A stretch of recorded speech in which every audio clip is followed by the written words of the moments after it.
जय Hind all dear students. मैं पंकज कुमार अपने यूट्यूब चैनल में आप सभी का स्वागत करता हूं। सबसे पहले मैं आपको वर्ल्ड ओजोन डे विश करना चाहूँगा। सभी को वर्ल्ड ओजोन डे की बहुत बहुत शुभकामनाएं। हम अपने वीडियो सीरीज़ में हमारा टॉपिक था फंडामेंटल ऑफ कंप्यूटर। तो उसी सीरीज़ में हम अपना जो नेक्स्ट टॉपिक है वो शुरू करेंगे। और नेक्स्ट जो अपनी प्रीवियस वीडियो थी मैंने उसमें अपना सेंट्रल प्रोसेसिंग यूनिट CPU शुरू किया था। तो अभी उसका कुछ जो टॉपिक है वो पूरा नहीं हुआ, तो हम उसी पर भी आज डिस्कस करेंगे। चलिए स्टार्ट करते हैं।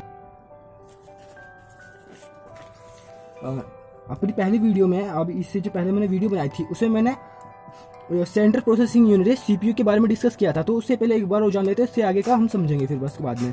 The central processing unit is also called a processor. कि सेंट्रल प्रोसेसिंग यूनिट है CPU को हम प्रोसेसर भी कहते हैं, सेंट्रल प्रोसेसर भी कहते हैं और माइक्रो प्रोसेसर भी कहते हैं। It is carries out all the important function of a computer. कि इसके पास सभी कंप्यूटर के इम्पोर्टेंट फंक्शन जो भी होते हैं, कंप्यूटर जो भी इम्पोर्टेंट फंक्शन करता है मोस्टली सभी उन सबको यही कैरी करता है।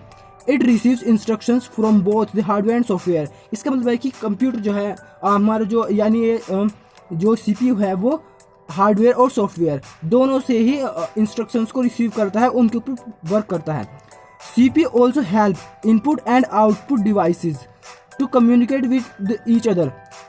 मतलब क्या है कि जो हमारा ये CPU है ये इनपुट और आउटपुट दोनों के साथ कॉम्बिनेशन बिठाए रखने में सहायता करता है।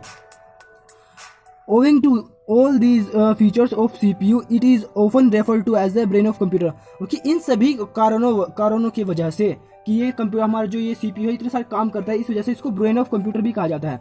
कंप्यूटर का ब्रेन, कंप्यूटर का दिमाग भी कहा जाता है CPU को। CPU is installed or inserted into a CPU socket located on a motherboard।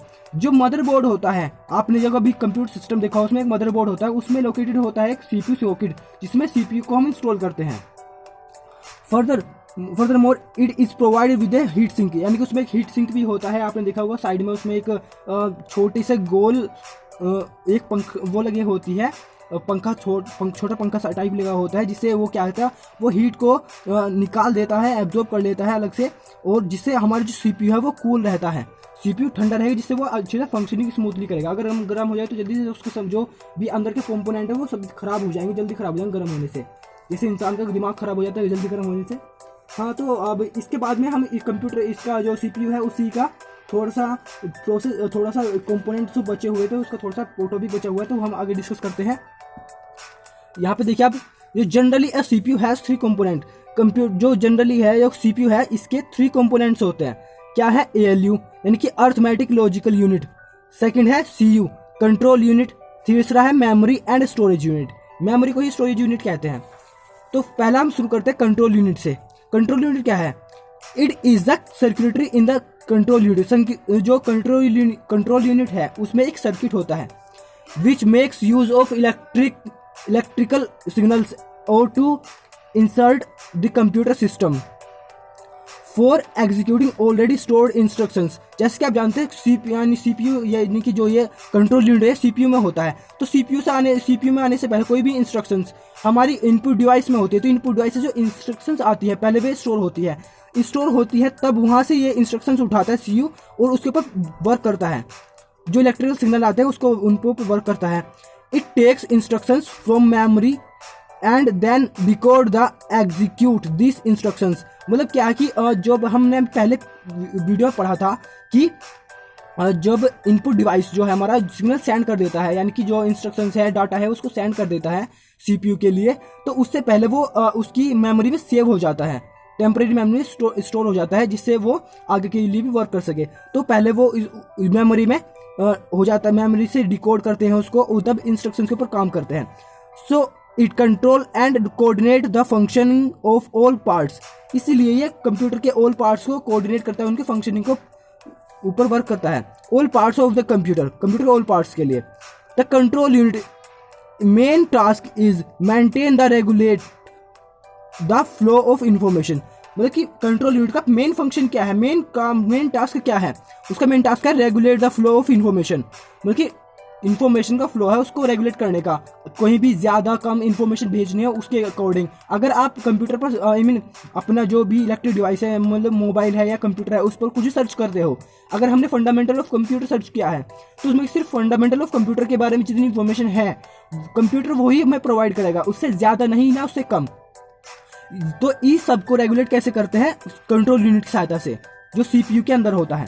Access the processor, और प्रोसेसर के बाद में इसके बाद प्रोसेसर को वो इंफॉर्मेशन सेंड कर देता है।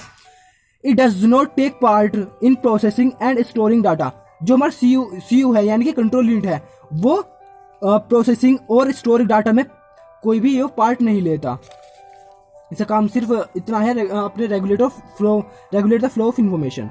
नेक्स्ट है हमारा ALU यानी arithmetic logical unit. Logic unit भी कहते हैं और लॉजिकल यूनिट भी कहते हैं इसको। It is a arithmetic logic unit. आपको अर्थमेटिक से समझ में आ रहा होगा, इसमें कुछ अर्थमेटिक यानी गणित है कुछ, तो इसमें ये क्या है कि arithmetic logical unit which perform arithmetic and logical सब function.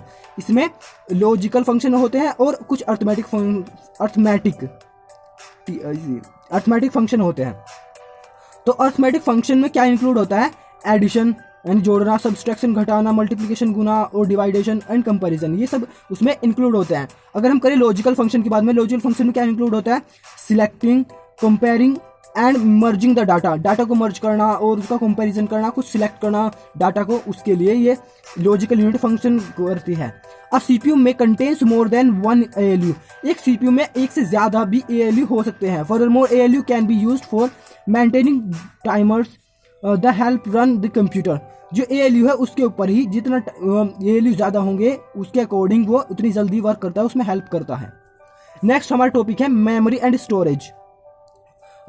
It is called random access memory. इसको रैंडम एक्सेस मेमोरी या रैम भी कहते हैं। तो आपने जनरली सुना होगा, आपके मोबाइल वगैरह में भी रैम होता है, तो वही है ये। It temporarily store data. ये डाटा को टेम्परेली स्टोर करता है। टेम्परेली मतलब कि परमानेंट नहीं करता, हमेशा के लिए नहीं करता, बस थोड़े समय के लिए स्टोर करता है।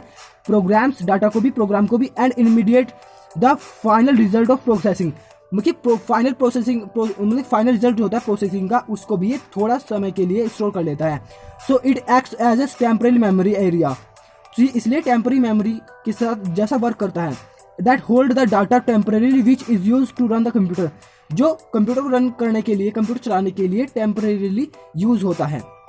आपने कभी भी मोबाइल पे सर्च किया होगा, जैसे कि आप कुछ भी इंफॉर्मेशन सर्च करते हो तो वो थोड़ी देर बाद, आई मीन जैसे आप गूगल पर कुछ सर्च करते हो तो उसमें कुछ समय के लिए वो आपके डाटा वो सेव रहता है जो आपने सर्च किया है।